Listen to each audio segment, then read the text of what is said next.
Vampires, also known as hominins nocturna, form the Latin for nocturnal human, are an offshoot of humanity created by exposure to a unique virus granting them superhuman ability at the cost of needing to consume human blood to survive.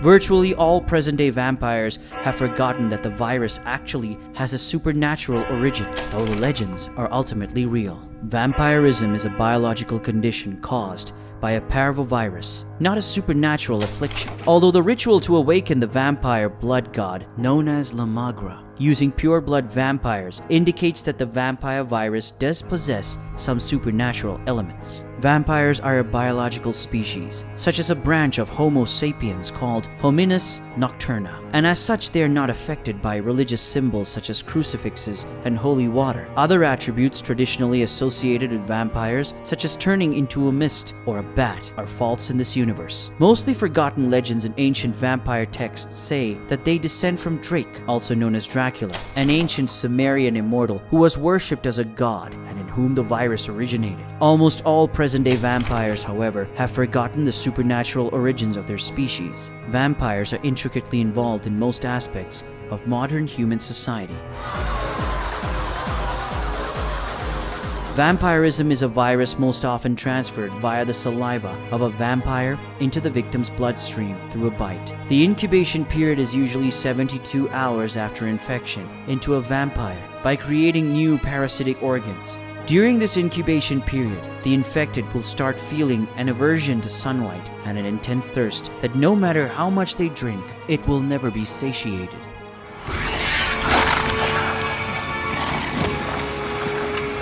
Even a person who is technically killed shortly after becoming infected will still revive as a vampire if they are not properly drained of blood. So long as their brain and heart are intact, their body's tissues won't actually die, but will be regenerated by the virus. They are medically dead in the technical sense that their heart stops for several hours, but it is impossible to infect and revive someone who was already dead. Infected humans who die and revive in this manner have a shorter incubation period, only a few hours as opposed to 3 days. Marcus van Sciver reveals that transformation from bites is not a highly reliable means of transmitting the vampire virus and is considered uncivilized and savage. He turns Krista Starr simply by injecting her with his blood via a hypodermic syringe and dropping her from a 2-story building onto a car, killing her instantly. She rises as a vampire over 1 hour later. When an infected person is killed, in the process of the virus reviving them, they experience an after-death experience, or AID, in which they have visions both of their own dreams and memories as their cognitive functions reconstruct, and of when the vampire that infected them was turned. The latter is obtained via the infector's genetic memories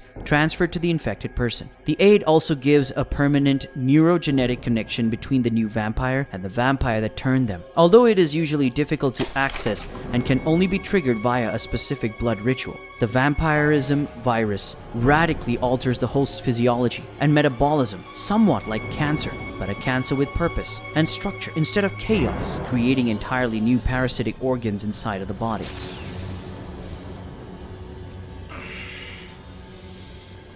Outwardly, vampires look like regular humans and can visibly blend into society without being noticed by people. Vampires do grow fangs to aid in feeding, but they are retractable.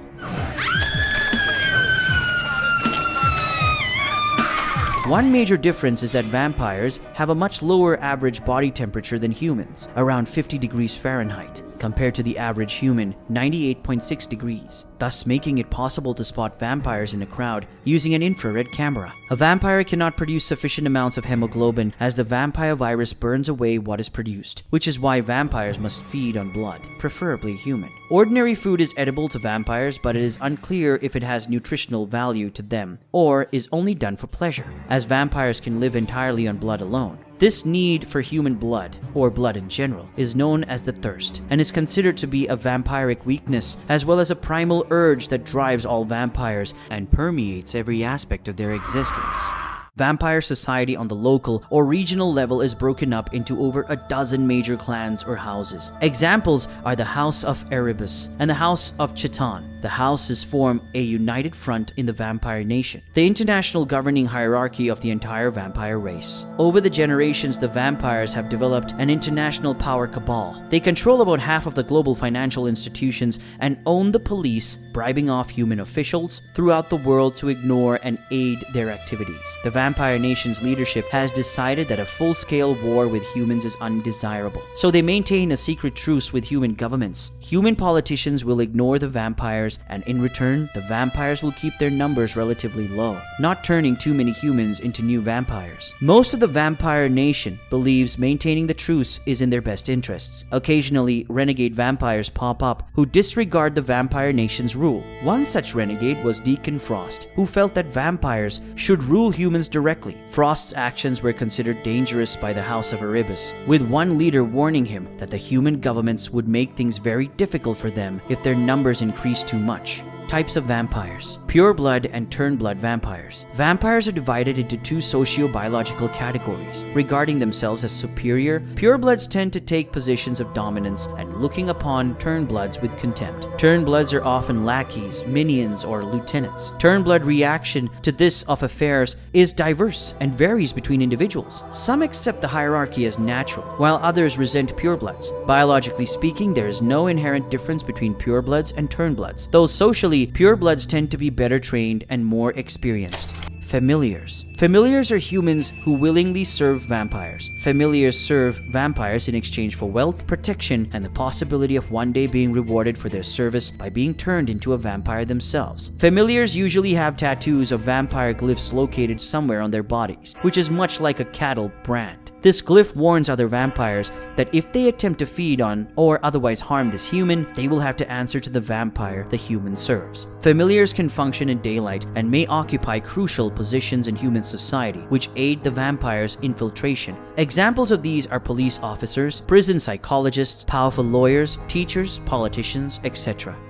Daywalkers. Daywalkers are a type of vampire or half-vampire who can walk in the daylight without harm. Blade is a daywalker due to his mother being bitten and turned while she was pregnant with him. As a result, he has all the strengths but none of the weaknesses. Drake is another daywalker. As the first vampire, he is stronger than most of his descendants. Daywalkers still have the vampiric need for blood. Blade staves this off using injections of a special serum, but over time his body builds up a tolerance to it, and he has to develop a new one. Vampires have a much lower body heat temperature than humans, particularly apparent when viewed through a heat vision scanner, while a daywalker can give off the normal heat signature of a human. Daywalkers are exceedingly rare. Blade and Drake were the only two of their kind before Drake's death, leaving Blade to be the only daywalker on Earth. Vampires are very jealous of daywalkers and have tried to create more daywalkers. Revenant. The extremely rare occasions where something goes horribly wrong in the normal transition process from infected human to vampire, the result is a revenant, a badly malformed zombie-like creature. The reason for this is not understood and it is unpredictable, though such mistakes occur so infrequently that vampires do not usually consider it when they try to turn a human. Pallid and cadaverous, a revenant is covered in patches of dying flesh that is shedding and sloughing off. Revenants have an insatiable desire to eat anything, from animals, rodents, and corpses to humans and even vampires. Revenants are still conscious and capable of complex speech, but their minds are clearly deranged. Vampires usually destroy revenants when they occur.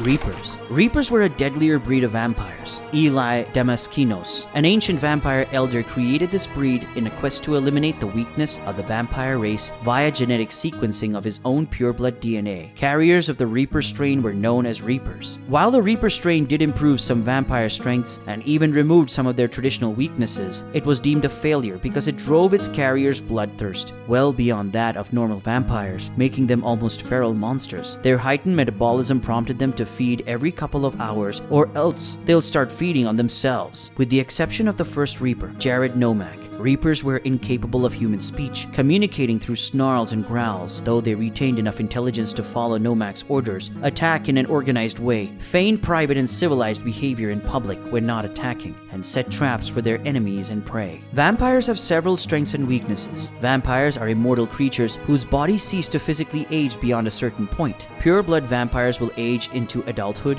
while turned vampires maintain the physical form they had when they were still human. Theoretically, a vampire can live forever however, provided that it is not destroyed. This species possesses inhuman strength equivalent of that of 10 strong men, allowing standard vampires to lift between 1,000 and 4,000 pounds. They can leap across large distances and deliver powerful blows, sufficient to throw an adult human male across a room with enough force to crack solid surfaces such as concrete. All vampires have the advantage of overwhelming raw physical strength against any human opponent. Although vampires who do not have the discipline or experience to hone their super strength, typically young vampires with an impatient fighting style, very often fall to well-trained human vampire hunters. This may also apply to older vampires who are simply too arrogant and too confident in their abilities to consider humans a threat. Thus, only the eldest, wisest, and most patient of vampires who combine the full force of their inhuman physical power with centuries of experience and discipline are able to prove virtually unstoppable. Vampires move with great agility, speed, and flexibility. They are also able to scale sheer surfaces, including walls and ceilings. Krista Starr, a newborn vampire, was able to jump from her window onto the roof of another building in a single bound. Deacon Frost was also able to easily dodge bullets fired by Blade, though this is at the extreme end of a very skilled vampire, as most vampires are not usually able to dodge Blade's gunfire. A vampire's senses are sharper than those of a human. They can see into the ultraviolet spectrum and possess perfect visual clarity in total darkness. One way they make use of this is to leave hidden glyphs in ultraviolet ink.